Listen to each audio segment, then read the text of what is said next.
So thank you for coming out to the Sustainable Innovation Series. I'm really thankful that our speaker was able to shift things, because originally this was supposed to happen January 30th, which, if you remember your calendar and the weather, everything was closed down. The city was shut down, our campus was shut down because it was super cold and nobody was out traveling.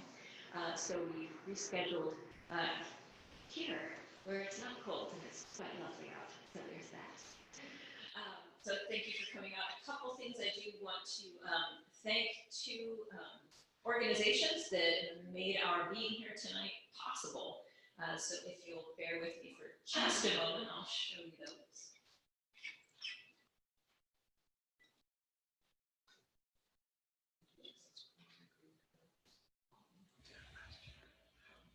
Potawatomi Endowment. We are Potawatomi. Jodashana, Pene Ednis Yago, Mine Gagashana, Green Disman Joga. We have always lived here, and forever we will live here. So that's the first group. Just want to make sure to thank, because just acknowledge that we are on the land of the Potawatomi, and they're still here, and so are we. And it's nice to be able to share this space. Beautiful Michiana. The other thing that makes tonight possible, just to actually hold and to publicize and to record and to share forever, is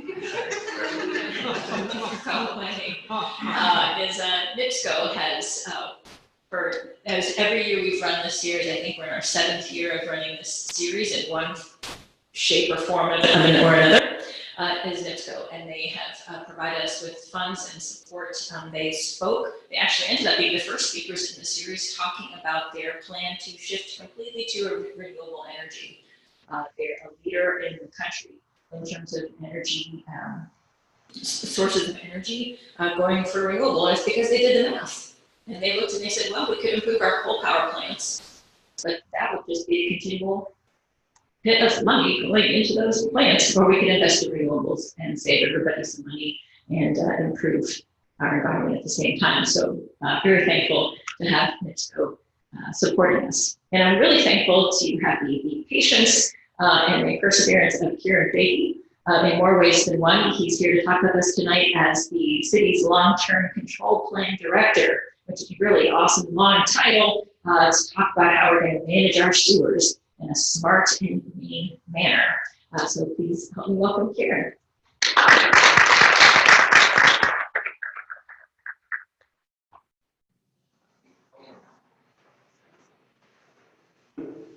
Thanks, everybody.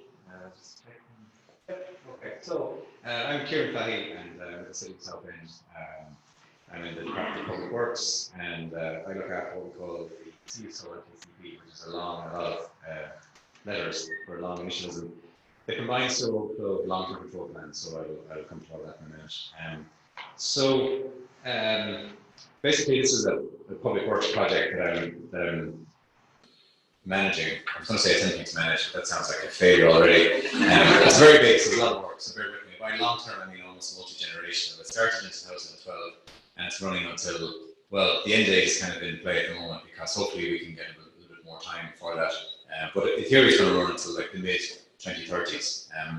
So I'm going to talk a little bit about something that's been mentioned at one of these lectures last year, and that's about South End smart sewers. And I'm going to talk not about, because I don't work for the I didn't do anything in relation to that. The guy that did that is actually the audience, thanks to him, who one of the gurus behind the smart sewer system that South End has successfully installed. So I'm going to talk a bit more about the user end of that and how it impacts the community, and a little less on the technical side, more about the impacts, how it impacts the community and how it impacts the long-term control plan, and the way that it should be able to make this plan actually affordable and doable. CSO, LTCP, so just so everybody knows, CSO, combined sewer, for LTCP, long-term control plan. So combined sewers, the combined sewer is best shown in a graph, which I'll show in a moment. Basically means that instead of having one sewer line for collecting stormwater off the streets and burying that to a river or to a basin of some other mechanism of treatment, and then separately having a line that will go from bathrooms and kitchens and restaurants and all that directly to the wastewater treatment plant. In South Bend, like in many communities in the Midwest, and in many communities across the world, the system is combined. So in Southend, about half of the system is combined. So meaning that after wastewater leaves your house, there are times when that same water will be mixed with water that'll enter from the streets during times of heavy rain. And at times it can work fine, and at times there are issues, mostly due to systems being breached due to excessive rain, which I'll come to in a minute. So the problem that we're going to just talk about, even though it's it's a sewer issue, and there's many parameters that you can talk about in relation to water quality, but the parameter that's really of interest in the long-term control plan in our consent decree is that of E. coli. And the success that I'll talk a little bit about is the mechanism we've been able to, the way we've been able to reduce the amount of E. coli in the river. I mean, by the river, obviously, I mean the St. Joseph River. And then also talk about the path ahead. The path ahead is really important for us because we're on a path at the moment, I say path and then the plan, that isn't exactly what we believe to be the right way to finish this out. And that's the whole objective of these kind of talks, is to try and say that the plan that we have is very expensive, and what's the new way of doing this plan. So this whole idea of a long-term control plan is being reimagined, and that's what we talk about when we say reinventing combined sewer overflow. So this essentially is a combined sewer. If you look at the top line, the purple line, you'll see, if you follow the red arrows, under normal circumstances, water will leave bathrooms and homes, and it'll make its way to that small line there, which is called a throttle line, down into the larger blue line down there. It's called an interceptor. So basically the way Southend is set up is, in the sewer system, we've got pockets of sewer. It's not all one big system, but we've got like 35 of these CSO basins. And this weir here happens in each one of these. So any kind of a large neighborhood might have one of these or two of these, 35 across the city. So in times of heavy rain, now look at the kind of the blue arrows there, and you can see there's a weir just after the throttle line. Heavy rain, lots more water, not just water from homes, but this stage, water's coming out of streets, it's coming from anywhere that the rain water can enter, through catch basins, etc. The weir will be breached and water will overflow to the St. Joseph River. Now, obviously, this isn't a good thing, but it's something that, in a way, while it's not the most modern solution, it's a needed solution, because if you didn't have that overflow and you just had instead of a weir, you just had a brick wall, well, then obviously you're still collecting that water, you're going to have flooding, you're going to have flooding in streets, you're going to have flooding in basements. But the idea is, the principle of this is that at times of heavy rain, the weir gets breached, and instead of so much water going to the interceptor, it'll flow to the river, to St. Joseph. It's called the interceptor because, like I mentioned, there's 35 of these basins. Previously, when the system was built, you didn't have that interceptor line at the bottom. Everything until the 50s, the idea was just, what I used to say years ago, the solution to pollution is dilution and all that kind of terrible stuff. And they would just get the water to the river, and it would just become somebody else's problem, and it would make its way to Lake Michigan, and no worries. But then in the 50s, when the treatment plant was built, we intercepted all those points, hence the interceptor. So bear this in mind when I talk about overflows. I'm actually talking about a physical and active kind of thing here where actually overflows into the river. So this obviously isn't an ideal practice. In 1994, the EPA, the Environmental Protection Agency, they had a policy, the CSO policy, funnily enough, which was came up with certain ways that communities were meant to cease doing this, and there's a number of different criteria that they said, basically, that mechanisms and ways that they wanted to address this problem. So in order to comply with that policy, aspects of that were drafted into a formal court order between the parties, the EPA, IDEM, Indiana Department of Environmental Management, and Department of Justice, and then on the other side, the City of Southend. And this is a consent decree, so it's like a court order. It's a prescribed list of projects that says that the City of Southend shall complete these projects, and then those projects, and these projects. And all those projects together are the long-term control plan, and they're the largest public works project in Southend, as I previously mentioned. So one of the things, as a little sidebar, one of the things that we're trying to do at the moment is come up with a different way to meet that 1994 CSO policy, because we feel like that's the end goal, the mechanism of how you get there, whether you go via a consent decree or whether you go via better science, basically, should be something that is to some extent within the flexibility of the communities. So the long-term control plan actually is this. So if you look at let's say on the left-hand side, first of all, I should say that the long-term control plan has two phases. only enough to name phase 1 and phase 2. Phase 1 on the left-hand side has wastewater treatment plant upgrades, but the main thing is the sewer separation project. So all these projects here, sewer separation projects, Bendix, East Bank, right down to Kensington. And that's one thing, and that's mostly done, it's mostly completed right now. The sewer separation projects are finished, and the wastewater treatment plant upgrades are to a large extent completed as well. The projects on the other side, on the right-hand side of the screen, as you look at it, are where the problem arises really, because that's phase 2. And if we were to keep going with phase 2, we would spend a whole lot of money. We would spend more money than South End has, enough money that could actually be, that it could actually cost up to $10,000 to complete that. $10,000 per man, woman, and child lives in South End, so quite a lot of money, obviously. We have completed phase 1, cost of about 150 million. Then one of the main things I want to talk about tonight is attributing that success really, because it sounds like we've achieved phase 1, 150 million. Well, isn't that really good? And shouldn't we want to do phase 2? But we've had a lot of success in South End on projects that aren't in that long-term control plan, that aren't in that consent decree. And that's kind of the thing that is very important to us, because we recognise that the innovation that's happened in South End has allowed us to have this massive success. And a lot of the success that we've had isn't due or attributable to the input of the federal regulators, but actually is attributed to the ingenuity that has been homegrown in South End itself. So in total, we're talking about it, and in volume here, we're talking about E. coli and some other parameters, or some other metrics in a moment, but in total, we've reduced the volume of overflow, average overflows of the St. Joseph River annually by about 75%. And that's a very large amount, which is very good work. And in volume in gallons per year, before we started doing this kind of work, one would be talking about figures of like 2 billion gallons per year of an overflow. And now we've got down to, on typical year, I say typical, it means if we equalize the expected rainfall that one would expect, we're down to a quarter of that really, so 500 million gallons. So a large success there, which is obviously beneficial.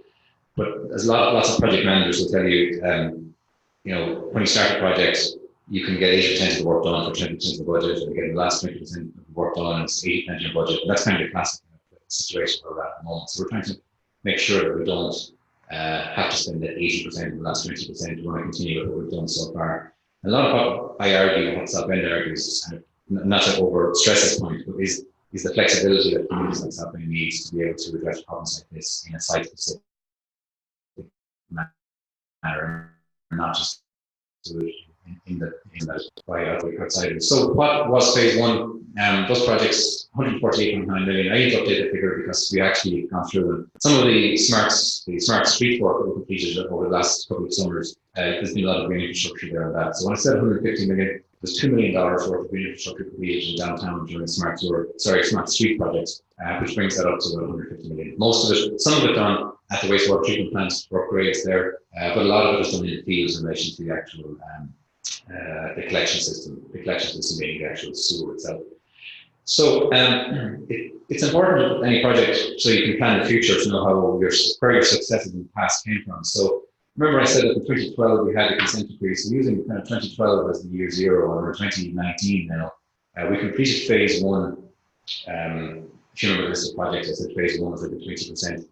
We completed phase 1 late 17. So to attribute that success, or assessing where the success came from, probably, we want to look at two years. We want to look at some E. coli figures here, and to kind of bookend the years of 12, 13, 14, 15, 16, and 17, and say, well, where were we before that in relation to volume of overflow, in relation to loads of E. coli in the river, and then where were we afterwards? And then look at different projects that were completed during that time frame to attribute where some of that success where the success could arguably lie. So every week, normally on a Wednesday, and you might see them around, we've got a crew of lab technicians and are based in our lab at the wastewater treatment plant up on Riverside Drive near Treatment Road, and they visit each of these 4 bridges in South End. So starting on the Mishawaka side, starting upstream and working their way downstream, Logan, Colfax, Angela and Dalton. So just to get a picture, what they do is they visit these sites, they take samples of the river, they assess them for E. coli, for some of the simple parameters like temperature, dissolved oxygens, and solids that are indicative as well of clean water. So we've got this data, we've got it every year, we've got this going back like 20 years or so. So one way to look at some of the success has been, remember, we're talking about this, the combined sewer really will work like a normal sewer in normal circumstances unless it starts to rain, and that's when you've got to be concerned, obviously, it's when you're going to have the overflow. So to go back through all that data, and to look at 2011 and to look at 2018, so the year before and the year after the consent decree was signed, and then to assess within those years, we've got maybe every week, you've got 52 weeks in the year, obviously, you take out a week for Christmas, take out some bad weather weeks in January, February, you've got maybe 40 times a year when you've got a sample to be taken. Then the criteria for this then is to look at those times when the sample was affected by rainwater. So when it was in 24 hours, sample was taken 24 hours after rain event. So to look at some of the, these are geometric means here, and I've summarized it a little bit, but on the y-axis, we're talking about that's the E. coli geometric mean, that's the colony forming units per 100 mils of units there, and the location of the year at the bottom. So we don't have data for Logan for 2011, that bridge was a sample at the time. But straight away, just look at those numbers, and indicatively, without going into any statistical analysis, just to see that the 2011 figures, obviously, the bars are obviously longer and taller than the 2018. Which, on first glance, just you look at that, and obviously the trend is going the right way, which is beneficial to South Bend to show that there's been some success between 2011 and 2018. Now, to attribute some of that success, to look at the means of the geometric means of the 2 years. 2011, if you can't see there, 2011, again, same units, 430 geometric mean down to 181. So obviously that's as a mean, that's a good thing. Obviously, we've had a major reduction in the level of E. coli load in the river. But now, the projects that are in the long-term control plan, because as I said, South Bend is continuously arguing, and I say arguing, it's not just like a theoretical argument with debating for fun or anything like that. We're actually in negotiations with the other side of this consent decree, of the existing consent decree, that is those parties of the EPA, Indiana Department of Environmental Management, and the Department of Justice. Because we're arguing that we want to be able to do more of the same. We say, well, look, we've taken E. coli load from 430 and we've brought it down to 181. Let us do more of this, because what we've done so far has been quite affordable and it's been successful.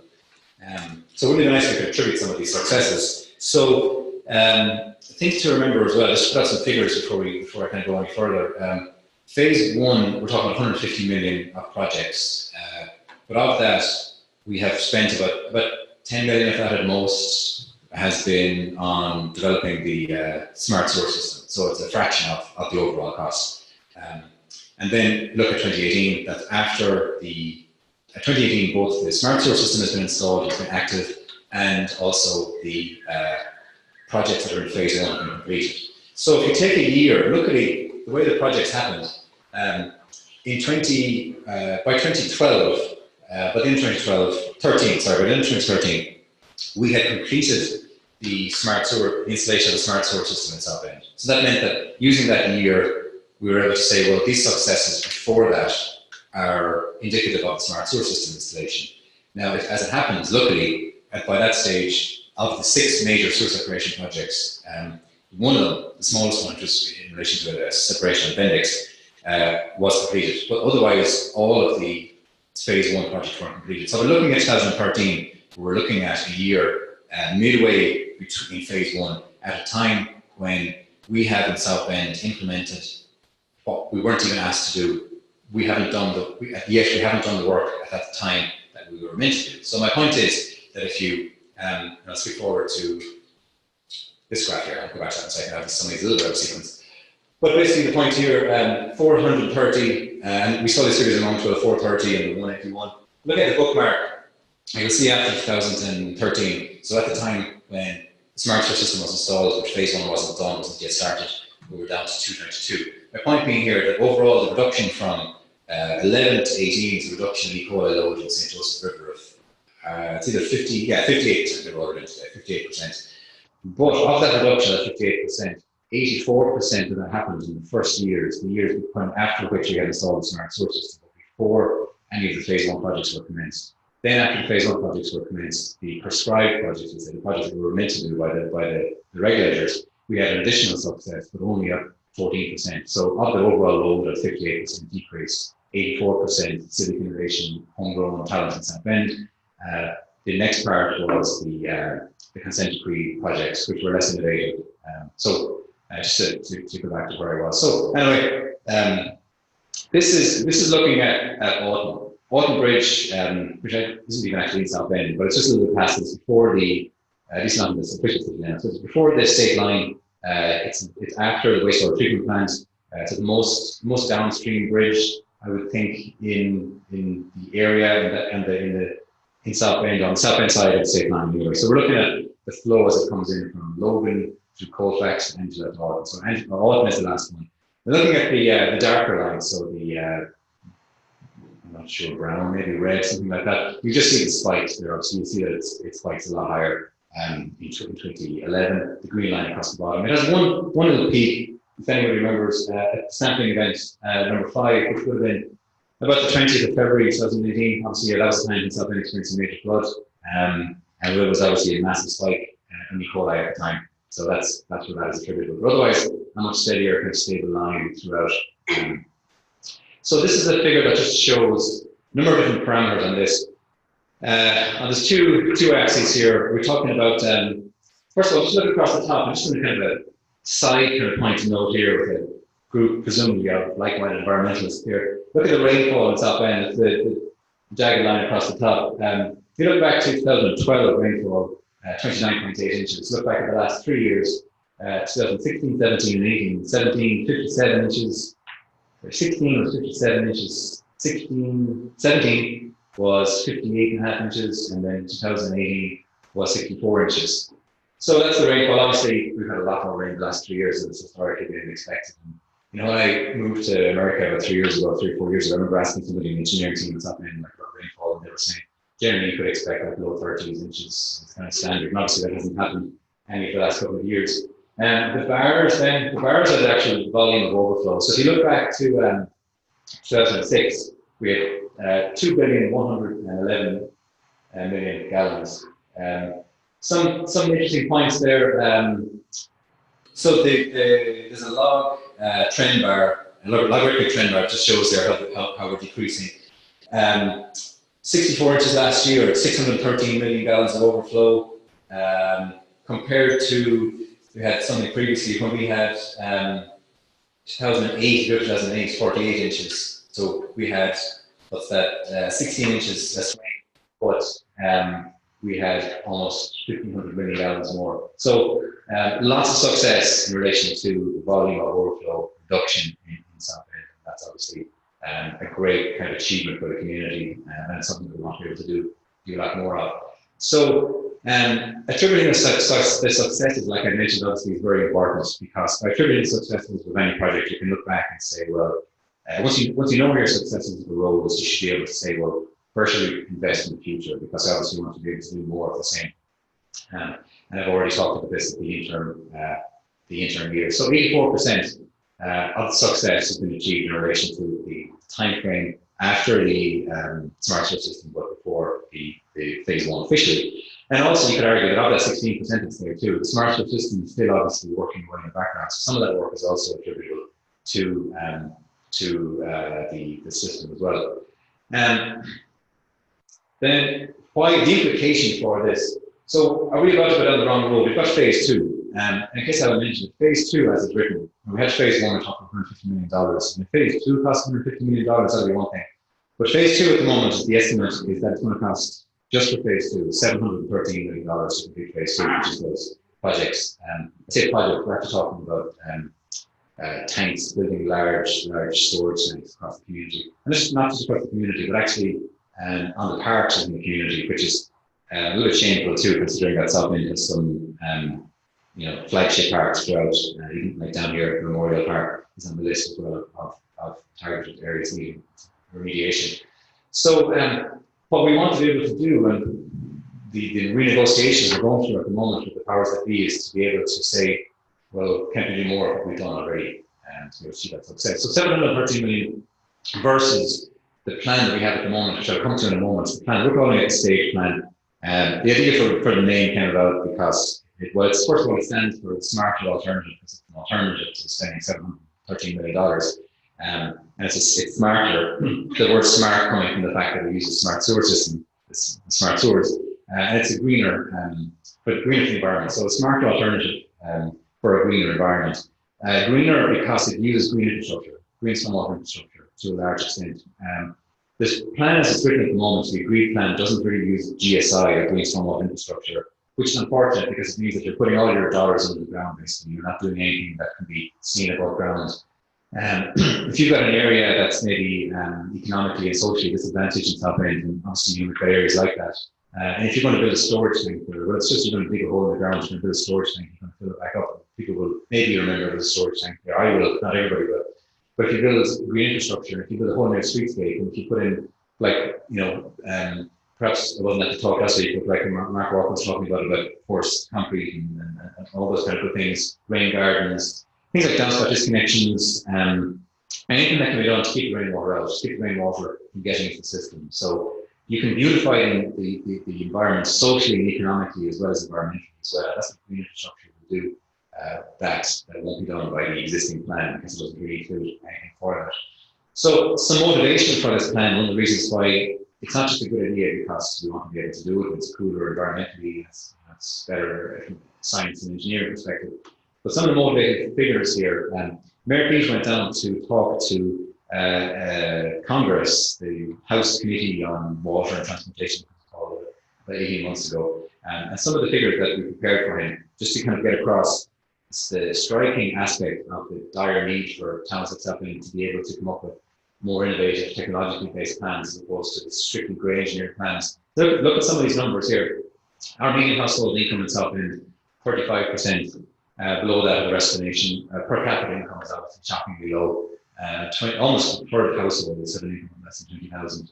And the problem, again, is phase two at $713 million, which equates to 1 in 5 households paying 10% of their income just towards the water bill. I say water and sewer, obviously, but economists have certain quotas that, under normal circumstances, that somebody should spend on their housing accommodation, certain needs. And if you're spending 10% just on your water bill, further you get to spend money on other life essentials, it's certainly going to make your life very difficult, and the possibility of even being able to pay for education for you or your children is almost impossible.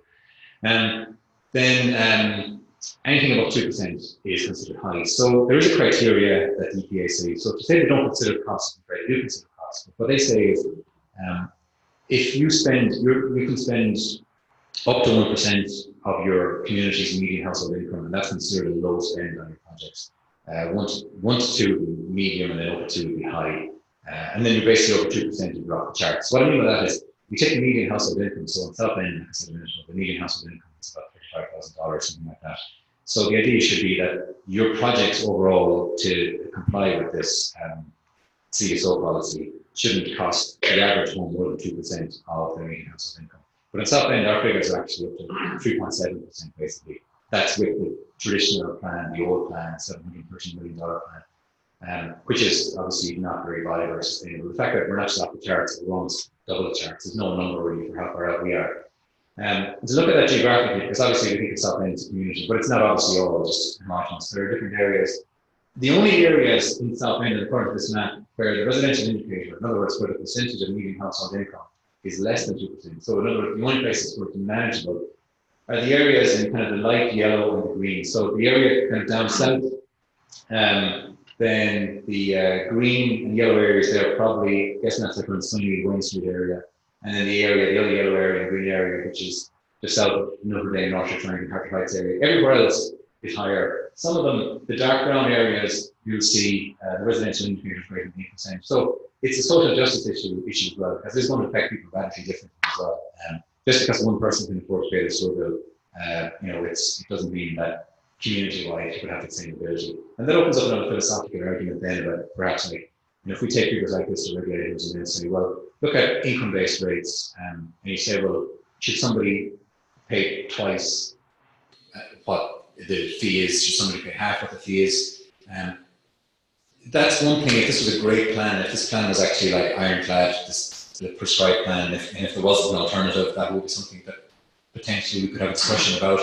But the fact that we can do this project for an actually more environmentally beneficial project for $513 million less, as I mentioned, it was on one of the slides. I'm not sure if I got the point across really, but we can do the stage plan for $200 million, and we can actually have greater capture and a lesser amount of overflows. So we obviously have a greater impact on the river positively. So this is the classic plan, the prescribed plan. This is what they're talking about. All the different colours are coded together. So you look at Memorial Park, which is obviously very close to here, all those kind of yellow colours here. The idea would be that they all get pulled together and a tank gets built. So we talked about, earlier I mentioned it was 35 CSOs. So these are colour coded, like I said. So all the blue ones will get drawn together, put into a blue tank. All the yellow ones, the green ones, all that, the idea would be that we would have 7 tanks. We would also have storage conduit and a parallel interceptor, which are kind of like small tunnels basically to store it to ferry water closer to the treatment plant. You'll notice in that plan though that there's no green infrastructure, unfortunately. The stage plan in this graphic isn't as cool as the other graphic. It's kind of a working draft, obviously. But you'll see 9 areas that are greened out. And these are the areas, by areas I mean CSO areas, or the CSO basins. So in some CSO basins, and this plan, the traditional plan, which I said is grey, the new plan is not just, it's not just green, it's not just smart. There are aspects of green. We will not just be able to solve this problem with technology alone. Obviously, a lot of this, we are still going to have to build new infrastructure. But there are 9 areas where we know that the gap between the capacity in the CSO basin, so the capacity, let's say, at this arbitrary point here, and the volume at which that an overflow will occur is here, and small gap. There are some areas where the gap is this big, and we know we're just going to build our way out of there, build a tank because it's not feasible. But we know in these 9 CSO areas, CSO basins, that if your capacity is here, your overflow is here, with a small gap there, we know that within that small gap, we can actually breach that green infrastructure, so green stormwater infrastructure. We're writing a green infrastructure master plan at the moment, and Daniel here, another M student, worked on it last year with us, where they assessed the whole city, the whole city that falls within those green areas, sorry to clarify, for the capacity, the available space to install green infrastructure. And I'll talk a little bit about that. So some of the problems with the current plan lacks GSI, as I mentioned, green stormwater infrastructure. It doesn't involve the smart source system. It doesn't say what can you do at the next stage. It doesn't really embrace that, which is unfortunate because it's been very successful. Like I said, 84% of the success, 86% actually of the success we've had has been attributable to that. And it doesn't have, it has disinfection in public parks, which is something that disinfection is, people are split on that. Some environmentalists would say, well, clearly it's good to disinfect so you've less E. coli in the river, but is it good to have disinfection facilities, chlorination, dechlorination in our city parks, remotely stored by a river? What if you have an accident, an issue?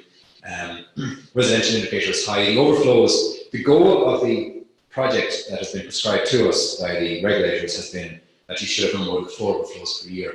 But we know that the plan, if built, will actually lead to 13 overflows per year. So it's not even going to, even though it's incredibly expensive, if it was incredibly expensive and incredibly useful, it would be something that we could as a community sit down and say, well, maybe this is worth doing. But we know now that there's just really no argument. There's no point in doing this because it's not good financially and it's not good environmentally. So just to talk a little bit about the stage plan, when you're designing, and this is compliments of Emma at this slide here, when you're designing a long-term control plan, obviously it's long, it's multi-generational. So you've got to use a lot of predictions. You've got to some extent, use intelligent guesses to say, well, what's going to happen? How big a system do we need if we get 2 inches of rain the day after we've had 3 inches of rain? How's that going to affect? So modeling basically is the basis of designing a long-term control plan. You've got to model hydraulically, so the quantity of water, how it's going to move around your system, where it's going to end up, and then the water quality as well. You want to say, well, quantitatively and qualitatively, what's the best mix of a project, of a plan that's going to have the greatest capture, so it removes the overflow, but also has the greatest impact on water quality in the river. So if you look at the 2 lines in this graph here, the kind of the smooth one is, which is the black one here, that is the model, which is the expectation of a certain event, saying a certain event is happening, what do we think will happen to our source system? So if you look at the x-axis across the bottom, you'll notice that it started to rain. I'm not sure if you can see it, but it started to rain. This is 29th of March 2016, so just over 3 years ago. At about 4:20, it rained until like 8:20, with 2 peaks. But this model it did predict the 2 peaks, which is good. But at the first peak, it showed that we expected there to be more rain than we expected there to be more of a capacity issue. Whereas later, we expected there to be, you'll notice that the peak is lower, which suggests that we were estimating at the first peak that we needed all that capacity in the source system, but we didn't. So that gap there between what we expected we needed, what we didn't need, that's obviously money that would be spent and wasn't need to be spent. But then it's one thing you could have modeled, I suppose, that was continuously over predicted. You could maybe take 20% off it and you could correct it in some way. But the second peak, we'll know that the actual rainfall and the capacity exceeded what we expected to happen. So my point is that we're trying to predict with a level of accuracy that really is very difficult. And a model is so important because your plan is built, the real dollars are spent on the assumptions that go into the model. So what we were able to do in South Bend, in summary, basically was when the smart source system, and it happened in 2 phases. So one of the early phases was the installation of sensors in the system, which was just really to gather data. That has been happening now for over 10 years, and we have a lot of data, basically. So when you sit down and you try to write a model like that, or I should say with someone like Tim sits down and tries to write a model like that, you basically make a lot of assumptions. You're trying to say, well, how much rain's going to fall, first of all, how much is going to make in the sewer system, how big is that catch basin, what's the roughness of the sewer line, how much is going to make it over the weir, how much is going to make it to the river. So you've got intelligent guesses, you're professional people trying to make intelligent guesses, but there are still assumptions. And in lots of professions, obviously, you want to err on the side of caution, so inevitably you're going to be a little bit conservative, and you say, well, this could happen, but to be safe, I'll add 20% on here, that could happen, that 20% there. So by the time that you get to the end, you could, in theory, have a model that expects that you need more infrastructure than you actually do need. So the alternative to that would be if you were to collect data over 10 years, which pretty much only South Bend as a community in the country, maybe there's 1 or 2 others, I'm not sure, have this data. So instead of all those assumptions that you'd say, all the what ifs to build your system, we say, well, what actually happened? What actually happened in 2016 when we started to rain at 420? What actually happened when we had 2 peaks and we've got an inch here and an inch there? So we're actually able to look back with a lot more accuracy, and we're actually able to design to more accuracy. Now, this is another example of a model that again predicts the peaks again in relation to the capacity of the rainfall. You notice that there's 3 main peaks, but again it overestimates. So the capacity that it expected that we would need at the first point, the second point, and third point are the 3 main ones. Obviously the gap there between the actual, which is the red, and the model, which is the green, that gap is dollars. That's actually infrastructure that you're going to build, that you need to build. So that's obviously a worry. The coefficient there we're referring to, if you had a 1, it means perfect. It would mean that your national cliff coefficient, if you expected something to happen and it happened exactly as you expected it to say, well, it's like a 1-to-1 relationship. So this is a 0.29. The next one, which is an example of what happens when you can model with data that you haven't actually just assumed or used your best professional judgment on, but better than that, again, data that you've actually gone to the system, you've actually taken from the system, and you've actually said, well, what happens if, and instead of what happens if, you're able to say, well, what happens when, basically. So you're able to have a much more accurate model. You notice that the coefficient here, 0.93, means the relationship between what was expected and what happened is very close. And also, you should be able to see that it's almost in places it's hard to tell even where the difference is between what you expected and what happened, because the 2 lines match very well. And because you don't have the big gaps that you have here, those peaks all gone, that means that you're shading away large infrastructure that you never needed but that you were expected to build. And this is just another example here of it looks like 1 line, it's 2 lines of a model versus an expected. So meaning that, again, hyper-accurate modeling only achievable by the successes that South Bend has had so far achieved. Just it's always important to remember that this is not a theoretical, I suppose, talk about the river as if like it's a place that doesn't exist, it's only on paper, or if it's in a model, or it's on an Excel spreadsheet. But just some of the cool things that are there as well. Especially the long-nosed gar, which is quite cool in the river actually, but they're kind of prehistoric creatures, and then see that trout on the outside. Every year, just as a little sidebar, I talked about the E. coli in the river, and the E. coli is also very important, but you know that when we're taking those samples, we take them after rain, and it's a snapshot. If you miss that, you might miss something really big. You might miss a huge wave of E. coli going down the river, but you don't really get the implications of the quality of the river unless you look at the quantity and the quality diversity of the wildlife in the river too. So every year, in partnership with the city of Elkhart, an aquatic biologist, Dar Deegan is his name, over in Elkhart. He does an assessment of the St. Joseph River for lots of Elkhart County, and then into South Bend as well. So we've got a lot of interesting data as well, not just on the E. coli data, but on the different biological indices that show the improvement over the years as well, that are in South Bend. So that's an interesting project. So in summary, smart sewers then plus the time have given us the knowledge that has allowed us to come up with a smarter plan. And that system knowledge then we've been able to use that to inform the model. And then another aspect, not to throw too much information at you tonight, one of the things we did when we developed the new plan, the stage plan, was not just in the quality of the model. And I don't mean quality in relation to water, I'm actually talking about the quality of the model we talked about, because we improved the quality by using the real data as opposed to the assumed data.